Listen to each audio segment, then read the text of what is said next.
여러분 모두 반갑습니다. 부활절 이후에 한 주간 모두 잘 지내셨는지요? 오늘 우리 특송을 해준 우리 형제 자매님께 다시 한번 감사의 말씀을 드립니다. 오늘 특송을 해준 형제님 자매님은 정홍재 목사님의 장녀 가정입니다. 3월 말에 미국에서 결혼을 했고, 그리고 지금 한국에 와서 이제 인사차 이렇게 지내는 동안에 우리 교회에 와서 오늘 특송으로 함께 예배에 참여해 주었습니다. 하나님께 귀한 영광 올려드린 것 감사드립니다. 사랑하는 형제자매 여러분, 지난주에 우리는 요한복음의 부활장, 예수님의 빈 무덤 앞에 서 있었습니다. 돌이 옮겨진 무덤, 그리고 그 안에 아무도 없는 자리, 그 자리는 제자들의 믿음이 시작되는 자리였습니다. 오늘 본문은 그 다음 이야기를 들려줍니다. 빈 무덤에서 시작된 믿음이 어디로 나아가는가 하는 것이죠. 오늘 우리는 한 사람의 이야기 속으로 들어갑니다. 막달라 마리아입니다.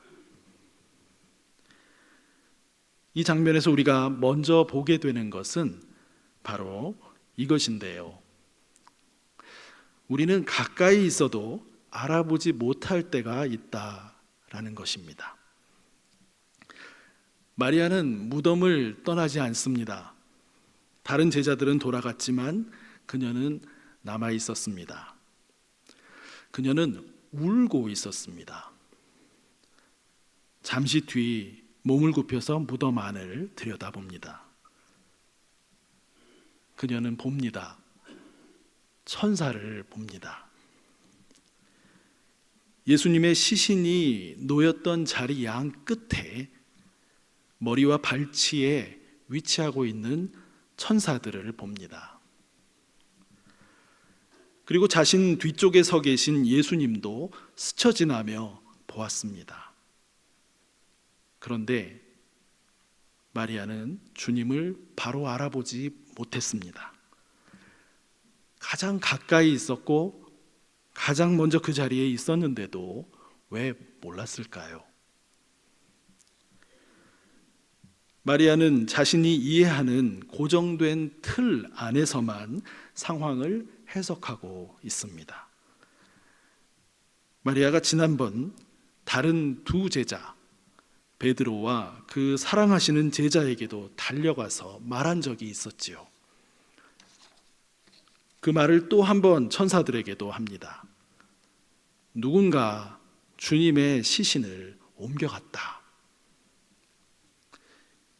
이 빈 무덤을 보고는 누군가 주님의 시신을 가져다가 어딘가에 두었다라고 단정하고 있는 것입니다. 그래서 마리아는 부활하신 주님을 보고도 알아보지 못합니다. 사랑하는 여러분, 우리도 그렇지 않습니까? 우리는 부활의 주님을 모르는 것이 아니라 마리아처럼 알아보지 못하는 상태로 살아갈 때가 많습니다. 여기서 우리는 이런 질문을 가질 수 있습니다. 부활하신 예수님은 실제로 몸을 가지신 것인가? 오늘 본문은 그것을 길게 설명하지는 않습니다. 그러나 분명히 보여줍니다. 마리아는 결국 부활하신 예수를 보고 그분과 대화를 나눕니다.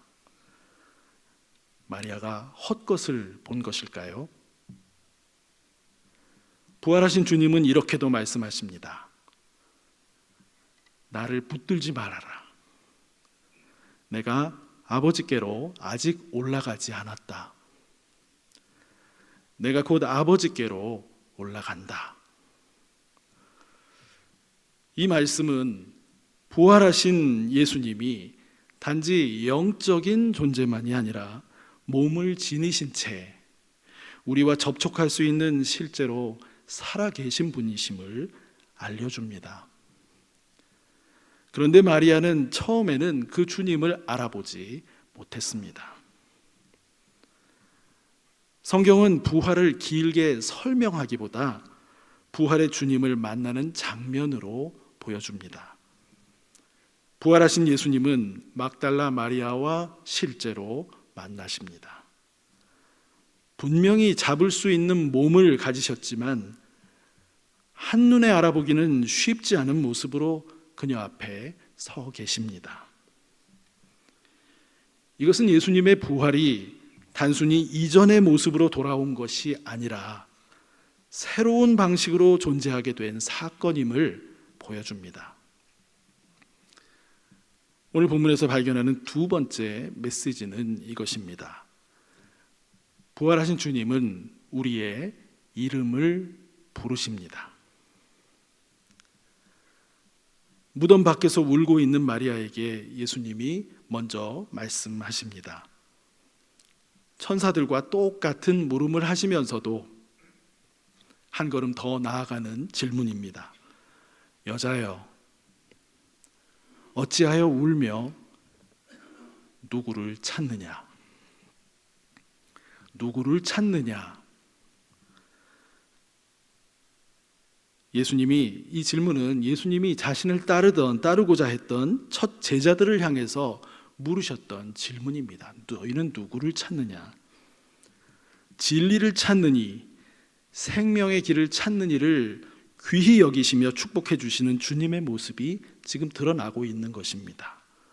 그런데도 여전히 마리아는 자기에게 말씀하는 분이 주님이신지 전혀 눈치채질 못합니다. 여기서 이 여자여라는 표현은 요한복음에서 중요하게 사용되는 표현입니다. 한번 기억을 떠올려 보시기를 바랍니다. 가나의 혼인잔치에서도 예수님이 또 십자가상에 달리셨을 때에도 십자가 위에서도 예수님은 어머니 마리아에게 여자여 라고 말씀하셨습니다. 그리고 지금 이 자리에는 막달라 마리아에게도 같은 호칭으로 여자여 말씀하십니다. 이 여자여라는 표현은 단순한 호칭이 아니고 결코 무례한 말도 아닙니다. 오히려 이전과는 다른 새로운 관계가 시작되고 있음을 알리는 표지이자 표현입니다. 이제는 단순한 혈연의 관계나 스승과 제자의 관계를 넘어 부활의 주님 안에서 새로운 관계가 열리고 있습니다. 하나님을 아버지로 모시는 새로운 가족의 관계입니다.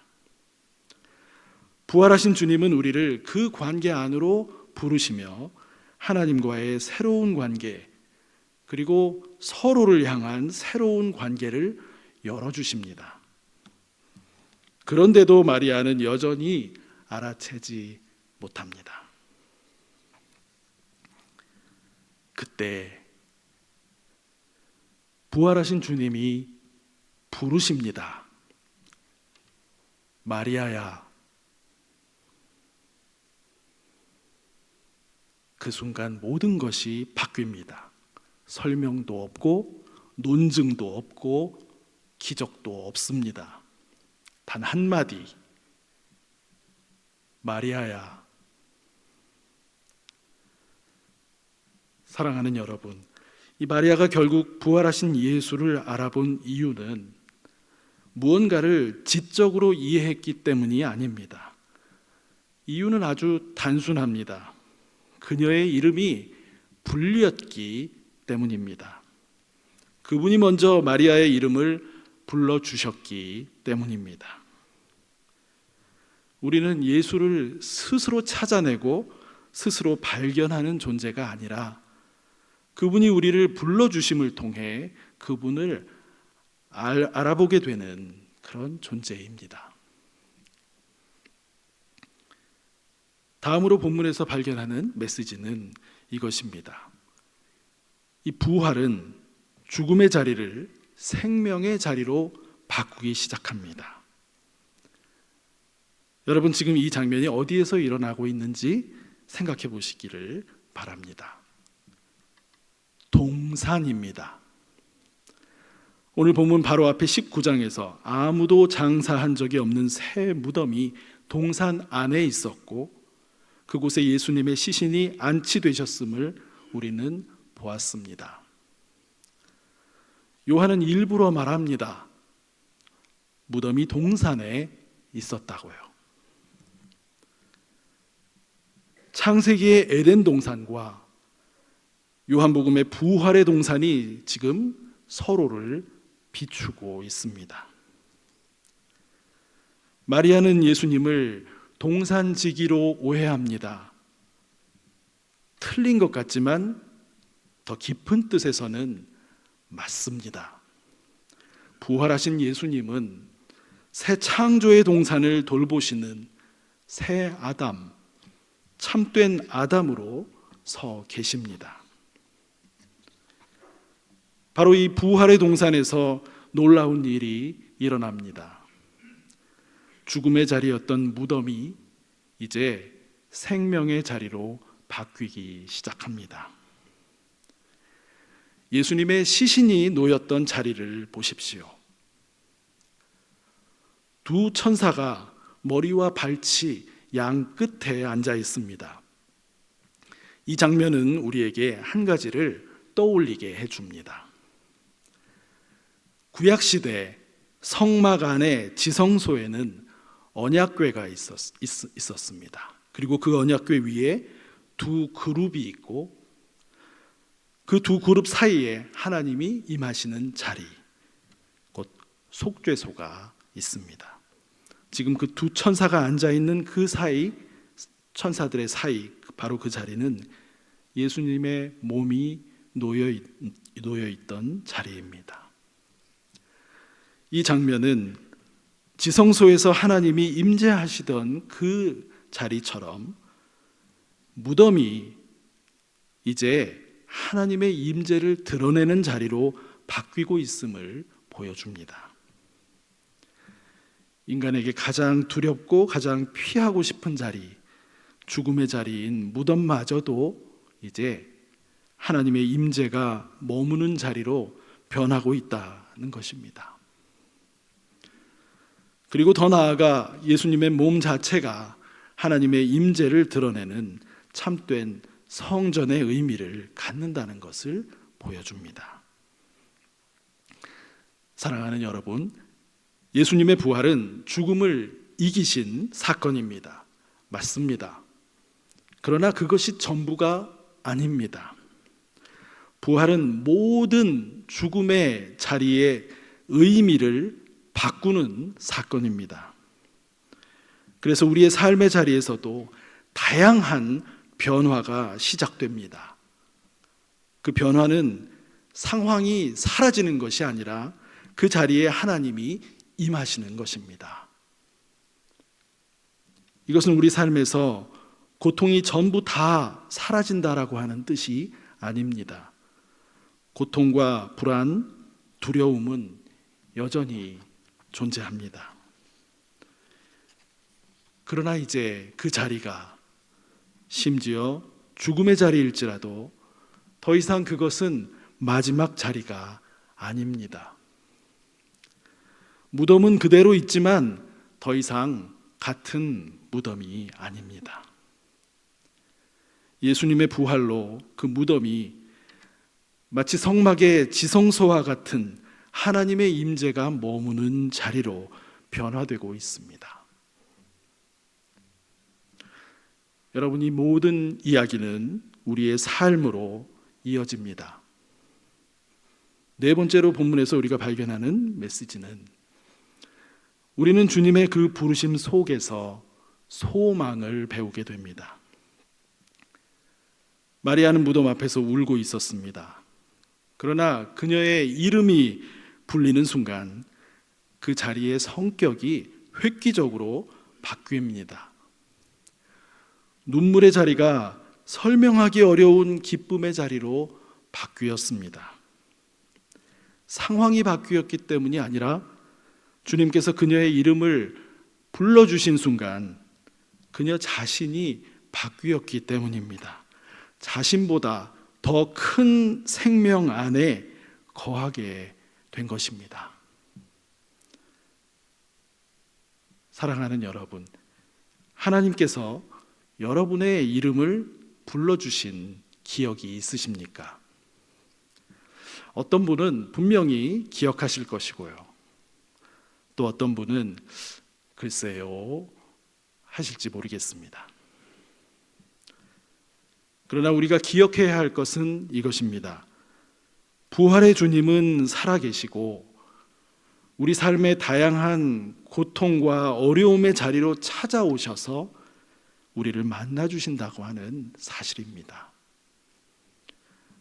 어떤 분은 아주 어린 시절에, 또 어떤 분은 세례나 입교의 자리에서, 또 어떤 분은 삶의 위기 혹은 중요한 선택의 갈림길에서 주님을 만나기도 합니다. 오늘 본문의 마리아도 그렇습니다. 삶의 중요한 방향의 갈림길에서 자신의 이름이 불려지는 순간 주님의 음성을 알아듣고 라보니, 선생님 하고 부르며 돌아섭니다. 요한복음 10장에서 예수님이 말씀하신 것처럼 나는 선한 목자라, 나는 내 양을 알고 내 양도 나를 아는 것이라 말씀하신 것처럼 마리아는 지금 그 음성을 알아들은 것입니다. 그리고 그 순간 무덤에서 경험하던 절망과 슬픔, 죽음의 공포가 설명하기 어려운 기쁨으로 바뀌기 시작합니다. 이제 그녀는 가장 깊은 절망의 자리에서 벗어나 기쁨과 소망을 붙잡는 삶으로 나아가게 됩니다. 그리고 더 이상 무덤에 머무는 사람이 아니라 공동체로 돌아가는 사람이 됩니다. 여러분, 우리의 삶에도 여전히 무덤과 같은 죽음의 그림자가 드리운 자리가 있습니다. 극심한 질병의 자리, 큰 관계의 상처의 자리, 무너진 현실의 자리, 이 모두가 끝이라고 느껴지는 순간들입니다. 그런데 부활의 주님은 우리에게 말씀하십니다. 그 자리가 끝이 아니라고 말씀하십니다. 그렇다면 우리는 어떻게 그것을 알게 됩니까? 끝이 아니라는 것을 어떻게, 언제 그것을 알게 됩니까? 그것은 주님이 우리를 부르실 때입니다.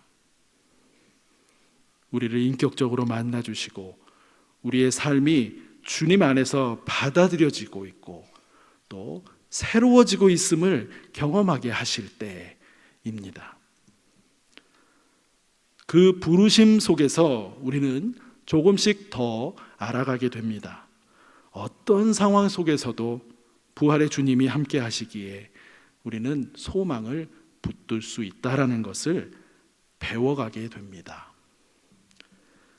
그래서 우리에게 주어지는 참된 소망은 한 번에 완성되는 것이 아닙니다. 주님과의 친밀한 관계와 교제 속에서 그 참된 소망은 조금씩 자라가고 영글어 가는 것입니다. 마지막으로 오늘 본문에서 우리가 얻게 되는 메시지는 그 소망은 공동체 안에서 더 분명해진다라는 것입니다. 오늘 본문의 막달라 마리아를 보십시오. 부활하신 주님에 의해 이름이 불리어진 마리아는 더 이상 혼자 머물지 않습니다. 그녀는 제자들에게 가서 자신이 본 것을 알립니다. 부활은 개인의 체험으로 머물지 않습니다. 그 체험은 공동체를 향해 나아가게 되어 있습니다. 개인과 공동체의 연결이죠. 형제자매 여러분, 20세기를 대표하는 과학자 알버트 아인슈타인이라는 분 잘 아시죠?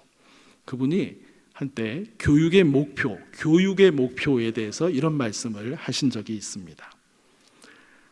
교육하는 목표는 독립적으로 사고하는 인간을 길러내는 것이다 라고 말을 하면서도 그 개인이 공동체를 위해 살아가는 가치를 아는 존재가 되어야 한다. 교육의 목표는 그 개인이 공동체의 소중함을 인식하도록 해주어야 한다 라고 강조했습니다. 개인과 공동체의 연결입니다. 여러분, 그렇다면 이 부활의 주님을 만난 우리의 신앙은 어떻습니까? 그것은 이러한 일반 교육에서 말하는 교육의 목표, 그것과 긴밀히 연결되면서도 더 깊고 넓게 우리를 이끈다고 말할 수 있습니다. 부활신앙은 우리 개인에 머물게 하지 않고 우리를 공동체를 세우고 세상을 향해 나아가게 합니다. 그래서 우리는 고통과 절망의 자리에서도 부활의 주님이 함께 하신다는 사실을 믿고 희망을 붙들고 살아가게 됩니다. 그리고 그 희망으로 이웃과 공동체를 섬기고 세우는 일에 참여하며 살아가게 됩니다. 사랑하는 여러분, 이러한 삶은 하나님께서 이미 우리에게 보여주신 삶의 길이기도 합니다. 올해 우리 교회의 주제 성구인 미가서 6장 8절의 말씀을 기억해 봅니다. 사람아, 주께서 선한 것이 무엇인지 내게 보이셨나니 오직 정의를 행하며 인자를 사랑하며 겸손하게 하나님과 함께 행하는 것이 아니냐. 부활의 주님을 만난 사람은 바로 이러한 삶으로 나아가게 됩니다. 이 삶은 겉으로는 잘 드러나지 않을지 모르지만 이 공동체를 지탱하는, 다시 세우는 가장 크고 깊은 힘이 됩니다. 이제 오늘 말씀을 맺으려고 합니다. 형제자매 여러분, 이 부활은 우리와 먼 이야기나 또 단순히 우리가 동의해야 하는 어떤 교리가 아닙니다. 부활은 지금도 살아계신 주님께서 우리의 삶의 자리로 찾아오셔서 우리를 부르시는 사건입니다. 마리아야, 그 한마디 속에서 눈물의 사람이 기쁨의 사람으로 바뀌었습니다. 절망의 자리가 소망의 자리로 바뀌었습니다. 무덤이 하나님의 임재의 자리로 바뀌었습니다. 오늘도 주님은 우리를 부르고 계십니다. 마리아야, 여기에 여러분의 이름을 한번 넣어서 불러보셔도 좋을 것 같습니다. 지우나.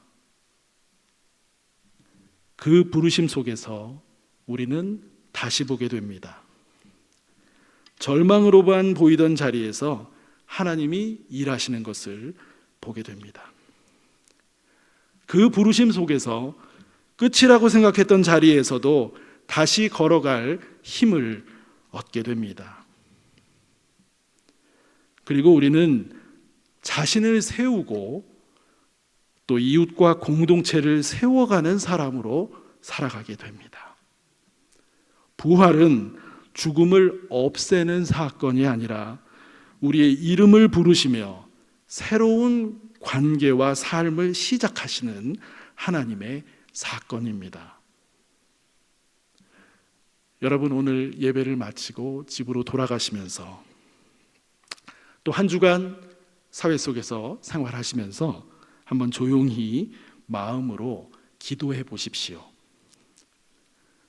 주님, 제 이름을 다시 한번 불러주십시오. 이 주님의 따스하고 온화한 부르심을 다시 듣고 그 부르심을 따라 삶을 살아가는 저와 여러분 되시기를 바랍니다. 이 시간 말씀을 생각하시며 잠시 침묵으로 기도하시겠습니다.